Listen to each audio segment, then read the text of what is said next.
Aloha guys, welcome to another Photoshop tutorial. My name is Jaylus Scanlon and today we're going to be looking at filters within Photoshop.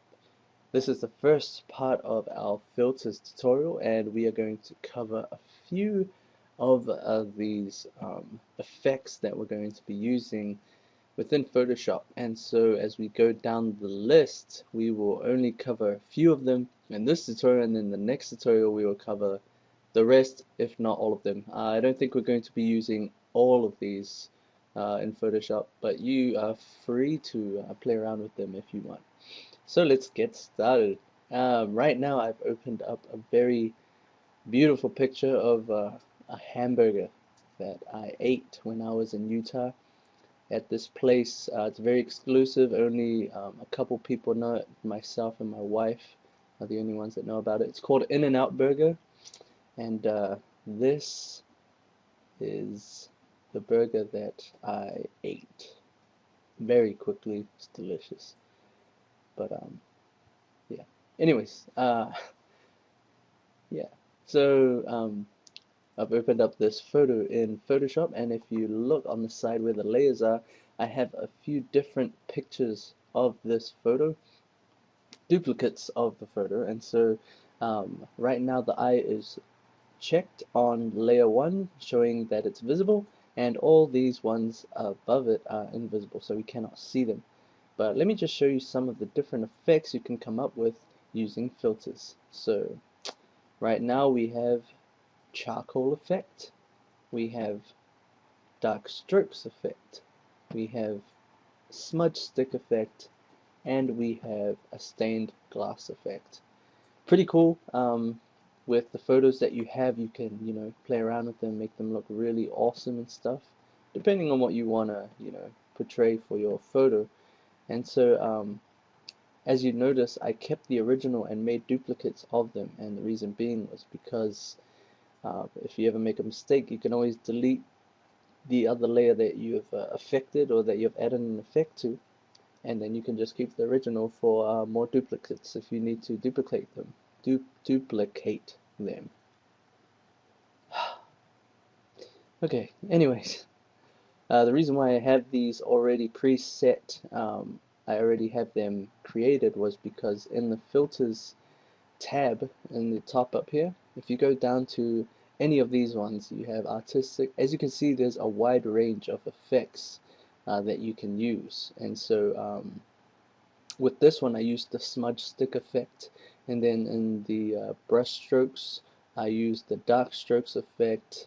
um, you have different ones down here, pixelate, um, we have mosaic, we have all these different ones, sketch, we had the charcoal and stylize.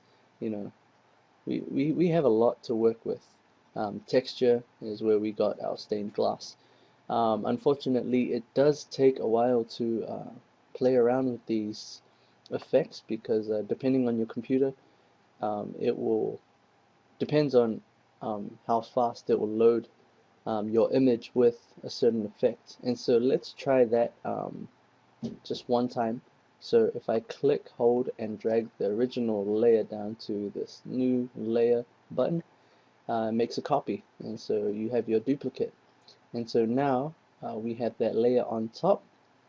We can go to filter, and then we can go to any one of these artistic, and let's say we go to color pencil, and as you can see it loads fairly slowly on my computer, and I apologize for that, but it will work in a second. So right now it's on 100%. We want it to fit on screen because we want to see what kind of effect we'll have on our image. And as you can see, with all these different effects, you have these adjustments that you can play around with, and then it always previews on the side, so you always know what it will look like. Also, you have arrows with all the different folders, so you can go through, instead of going up to filter and then scrolling down, you can actually move around in Photoshop and look at all these different effects. So you can bring this down, distort, you have a glass effect, and then from that you could go down to sketch, play around, just kind of play around and see what you like.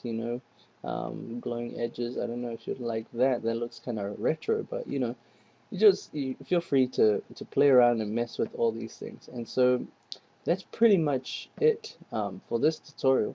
As you know, you can delete layers just by hitting the delete button, or you can just click on this delete button at the bottom.